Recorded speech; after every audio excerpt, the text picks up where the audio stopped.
With us tonight here on Fox 44. While the Astros have made Texas a baseball state in the month of October over the last few years, we have always and will always be a football state. So with that in mind, let's take a spin around Central Texas with some huge football games with big-time playoff implications. Our first game of the night is just that, in a playoff picture that is very crowded in District 12, 6A. We're running out of chairs, and the music's going to stop in just 3 weeks, leaving some good teams out of that playoff mix. So basically, the playoffs start tonight if your teams like Killeen Ellison and Belton. The Tigers have now lost 3 games in a row, trying to put the brakes on that streak here. Getting a handoff. That draw play is going to gain big yardage, up for a first down for the Belton Tigers. We're going to keep on driving the ball down the field here, going to the air.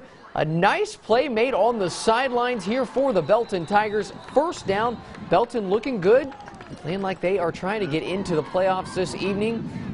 Back to the air again for another first down, driving steadily down the field. This Belton Tiger offense, something that we really haven't seen much of throughout the last 3 weeks. Trying to get back on track here, and they finally find pay dirt off the tip drill touchdown. Belton takes the 7-0 lead. As we take a look at the score from Tiger Field this evening in this one, the Tigers winning a close one, 14-12, in a big battle with the Ellison Eagles. Well, one of those teams that has put themselves in position to be one of the 4 playoff teams in 12-6A is Harker Heights. After 3 straight wins, they're taking on a Copperas Cove team that has some work to do if they want to get back in the playoff mix as well. Heights, of course, snapping Midway's win streak last week. Here, Heights on offense. Terrence Carter hands off to Andre Gebhardt for 5 yards, punching it down the field were the Knights this evening. They're going to cap off the drive here as Gebhardt cuts inside, makes a man miss, finds the paint for 6. It's 14-8 Cove at this point. Bulldogs now back on offense here. Shane Ritchie to Micah Cox. He has got a first down. He proves tough to bring down there. And then Coach Alvarez and that offense are just going to pound you, keep pounding that rock, and eventually it will break. They're hoping that was the case, and on this play, that is where it does. Trying to hammer on Harker Heights. Ritchie to Cox. Takes that one from 35 yards out. He will not be caught. He is in. Copperas Cove takes a 21-8 lead at that point as they go on to get a big-time win tonight to make that 12-6A race even more complicated. Elsewhere in 12-6A, Temple setting up a huge game next week at Midway with a win tonight against Waco High. Next week, if they win at Midway, Temple basically locks up the district title. One of the most anticipated games of the season for me was Killeen Shoemaker and Midway, as the Gray Wolves had seemingly been getting better each and every week. Hosting Midway this week, who was coming off their first district loss since 2013 against Harker Heights. A loss that came to the Shoemaker program, ironically enough. Midway has the ball here. Jared Moore to Duff Hunt, the most Texas high school football name I have ever heard, pushed out of bounds inside the 5-yard line. Later in the drive, we've seen this before. Will Nixon burrows his way in for 6 as Midway leads 7-0. Shoemaker with the response, keeping it on the ground. That's Kajari Herrera. He's got wheels. He cuts back, and he is gone as Shoemaker comes right back. They make it 7-7. Second quarter, Midway on offense once again. There goes that man, Will Nixon, through the Gray Wolf defense, in for 6 more, 14-7. Panthers led it at that point, but not going away is Shoemaker. Ty Bell rolling out, hitting Monray Baldwin. Makes the catch along the sidelines for the first down. Later in the drive, Bell going to keep it himself. He's going to take it in for the score. Shoemaker gets the 2 to make it 15-14. Midway took advantage of a few mistakes in the second half and put some distance on Shoemaker. So this clinching a spot in the playoffs does Midway and setting up an interesting sprint to the finish beginning next week. you know, we're going to go in there and talk about it. I'm going to congratulate them on making the playoffs, and you know, it sets up a big game next week, obviously. But, you know, just real proud of these guys. They came out second half, defense pitched a shutout, offense grinded it out, did what we needed to do. Big bounce back win from last week, so real proud of these guys. Shoemaker's a good team, and you know, there's a reason why they were 4-1 going into this game, because they play hard and they play fast, and, you know, real proud of our guys for bouncing back. Now that sets up what amounts to a district title game next week when Temple travels to Panther Stadium. So let the anticipation of this big game begin. Well, tonight the University Trojans entered play just a half game out of a playoff spot in their district, but had a brutal finishing kick to their season, starting with some team from west of Fort Worth. Maybe you've heard of them, the Aledo Bearcats, the top-ranked and defending state champion Aledo Bearcats, in the house tonight to take on the Trojans in this one.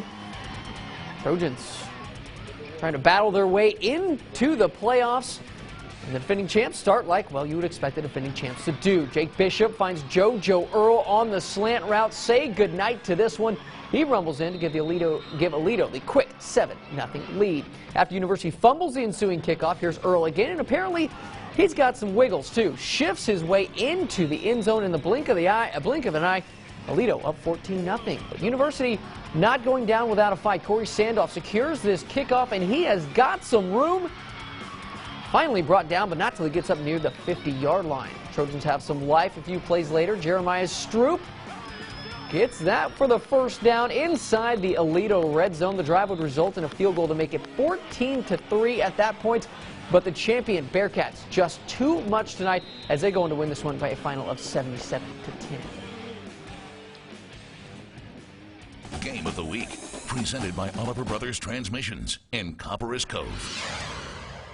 From one state champion to another, let's head north of town for our Game of the Week, featuring the defending champion La Vega Pirates hosting the China Spring Cougars in a rivalry game that has resulted in some very good battles, both in regular season and postseason over the last couple of years. The third-ranked Pirates coming off that thrashing of the Stephenville Yellow Jackets last week. First quarter, no score, third down. Landry Kinney sees a gap and takes off down the field.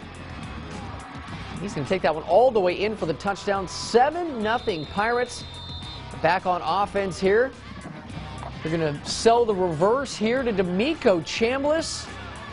He's got some major real estate up the left side for finally being brought down in great field position later in the drive. Elijah Cummings around the outside, just like Eminem, in for 6 more.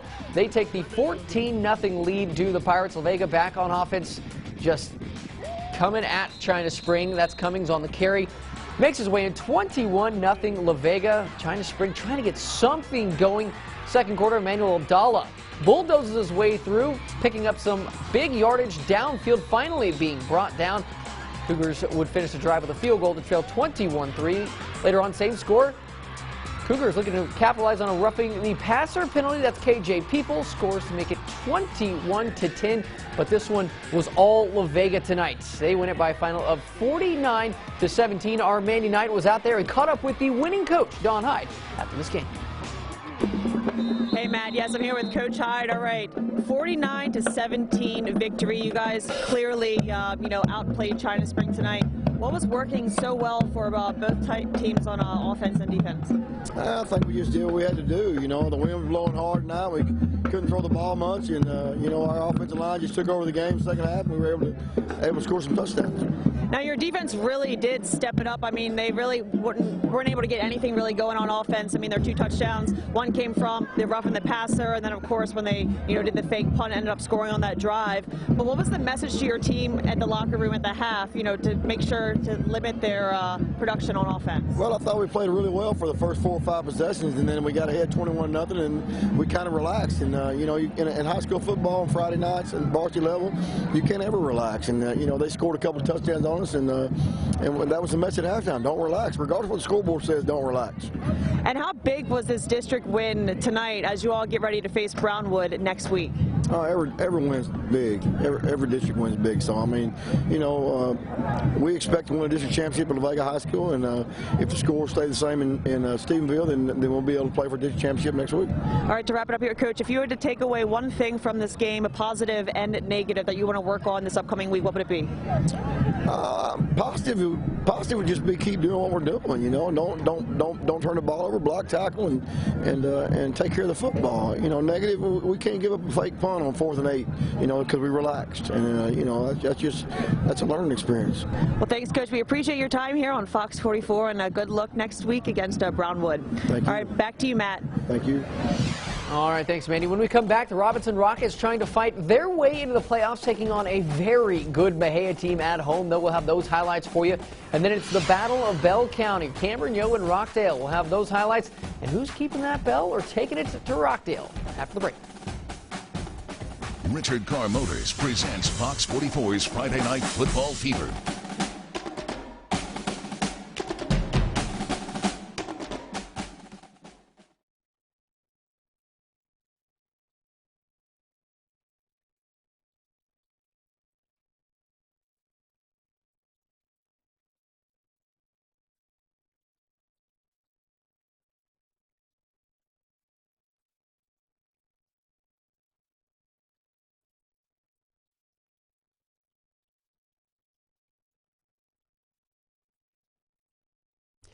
Thanks for staying up late with us. Welcome back into the show. Our attention now turns to 8-4A Division II, where the Robinson Rockets, coming off their first district win of the season against Madisonville, escaping the district basement.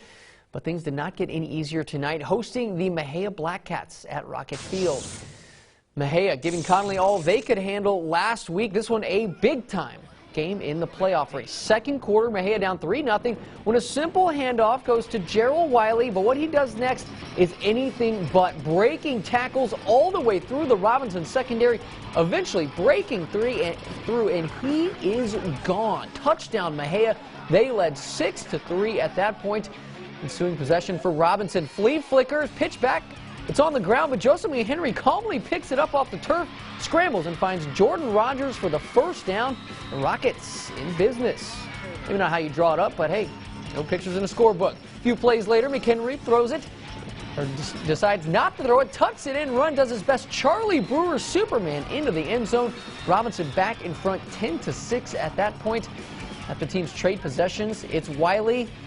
He's dragging people again right through the secondary. Finally brought down, but Mexia in good position. And then in comes Trey Jones.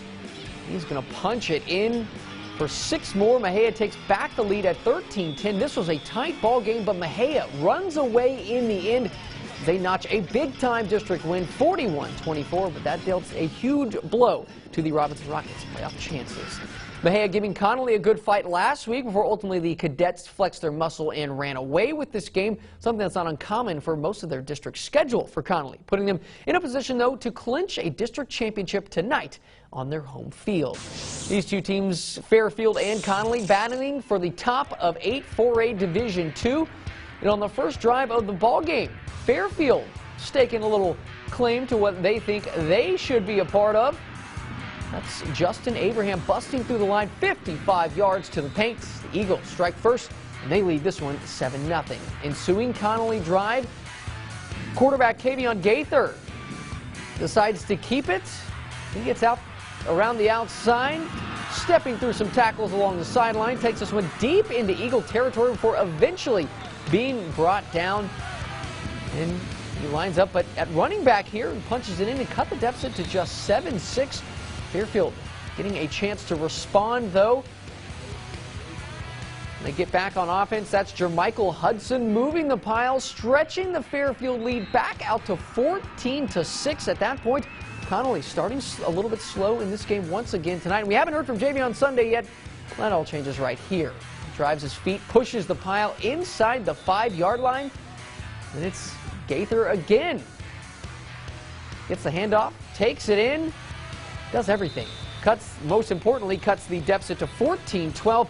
The Cadets would put the pedal down from there as they run away to win the district title in what ended up being a much closer ball game, 40-35. They take down Fairfield. A few more finals tonight.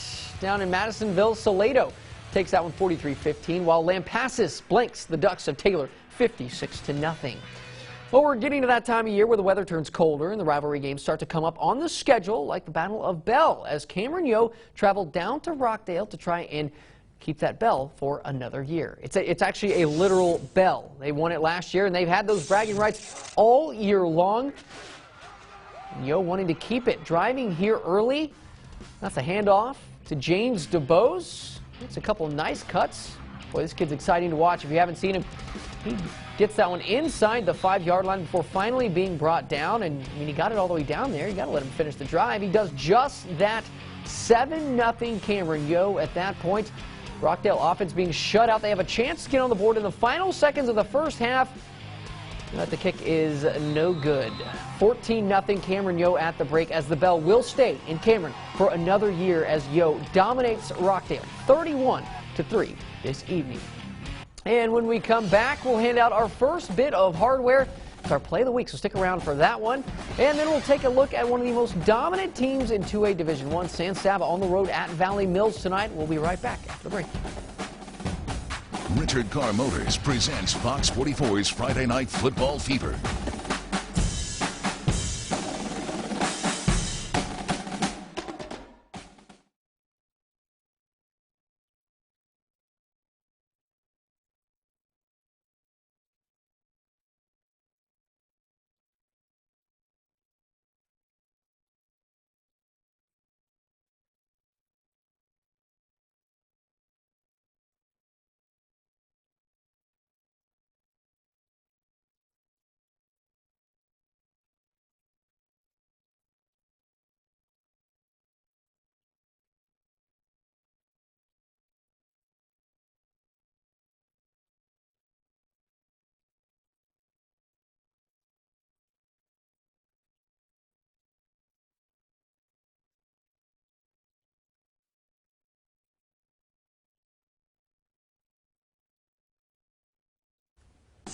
Play of the Week, brought to you by Waco Mattress Center.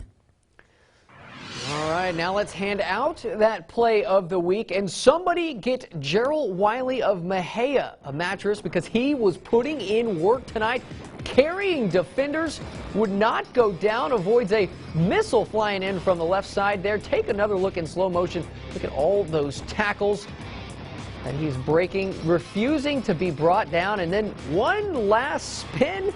Man, that is impressive. Perseverance pays off as he finds the paint for 6 tonight against Robinson. Congratulations to Gerald and Mexia tonight for a big win. Tune in to see who wins next week for Week 10. A couple more scores to pass along to you. West taking care of Maypearl 27-10, while number 1 Grandview 47-19 all over McGregor this evening. All right, let's jump back into the highlights. One of the most dominant teams in the state so far this year, San Saba, trying to keep that rolling, winning their games by an average of over 58 points per game. Valley Mills trying to stand in their way tonight, though. First play, as we're getting fired up. It's the Eagles. A tough one tonight. First play of the game, Sean O'Keefe, the screen pass to Eli Salinas. He's got downfield blocking, and he is going to follow it into the end zone for a touchdown. Armadillos up 7-0. 3 seconds into the game in this one. Bad news for Valley Mills on this play. His running back Spencer Eggleston gets injured, done for the night. That's a tough blow for them. He is a big-time weapon. Late first quarter, Salinas takes the handoff. He's going to find the hole, extending to get the score, but the refs, oh, come on, ref. What are you doing? Marking him down short on that play. Easy next play, easy walk-in for Salinas. Still lead 13-0. Second quarter, O'Keefe, he's going to take his turn scoring, trying to up his fantasy value here. Stiff arms, jukes, and no match as he finds his way in for the touchdown. 20-0 Armadillos. Next series for San Saba. Driving it down to the 8-yard line. O'Keefe, the wide receiver screen to Cole Bryant. He finds room and he scores all Armadillos tonight as San Saba cruises to the win 43-0. They will now get ready to host Crawford next week. Now we get ready to host Gary Ainsworth in the studio tonight. Gary, you were out there tonight. San Saba's been dominant all season long. kind of what you saw from them tonight. You know, earlier today I was looking through some highlights and trying to get an idea because I hadn't seen San Saba play all night. And one thing really stood out to me: downfield blocking and the ball carriers following that downfield blocking. Yeah. You know, if you look at the first play from scrimmage, you know, the left guard, the left tackle swing out, and they give Salinas this open valley of right down the sideline, and nobody's going to touch him.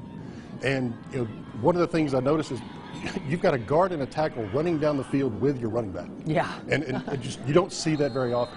And then there was another play later in the game. It was a pass, and oh no, this was one. Look at the wide receiver. You know, the wide receiver's got perfect technique, arms in, knees bent, you know, sealing off that outside and letting Salinas. This play was actually called back for a holding penalty on the backside, and it's just something that I'm not used to seeing at this level. You see it a lot in the big college schools. You know, Baylor does it. You know, they do a great job of it. And some great catches and just, you know, ball control and body position. Yeah, working that stock block drill too. It's just, you know, here you go. Here's another one.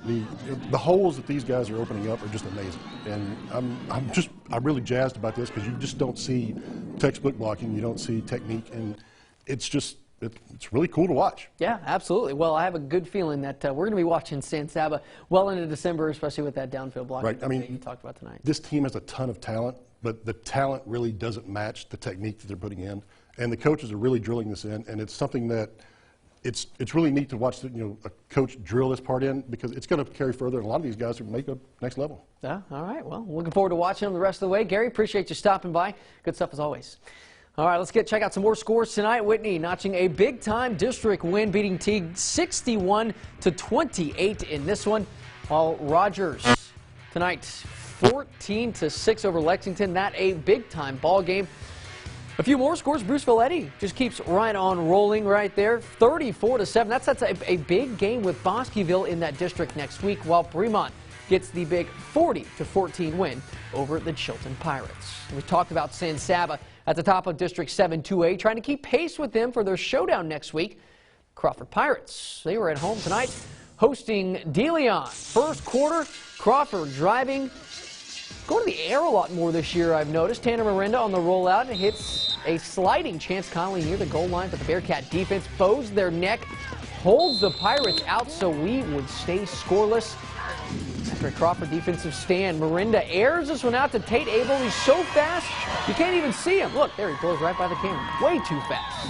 Crawford draws first blood 7-0. DeLeon fights back, though. Angel Perez plunges in for the score to knot the game at 7. But Crawford takes care of business tonight, winning 21-7, setting up a showdown out in San Saba next week. And when we come back, we're going to hand out our player you can count on for Week 9 and a familiar name. We talked about him a little bit tonight. We'll be right back after the break. Richard Carr Motors presents Fox 44's Friday Night Football Fever.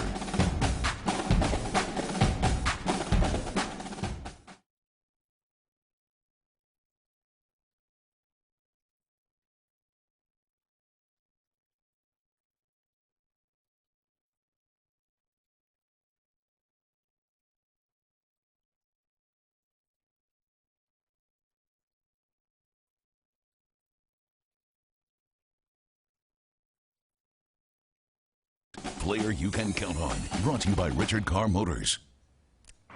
Welcome back to Fox 44 Friday Night Football Fever. Time to hand out some more awards for Week 9 of the season. This week's winner of the Richard Carr Motors Player You Can Count On is a name you might remember because we just talked about him last block. Gerald Wiley, a man possessed, making highlight reel runs all evening for the Mexia Black Cats, rushing for over 250 yards as Mexia gets the massive road win tonight at Rocket Field over Robinson. A clean sweep of Play of the Week and Player You Can Count On. That is a first in Fox 44 Friday Night Football Fever history. Congratulations to Gerald and the Mexia Black Cats. All right, well, that does it for our Week 9 show. We look forward to seeing you back here again next week with some good playoff races heating up. Till then, have a great night.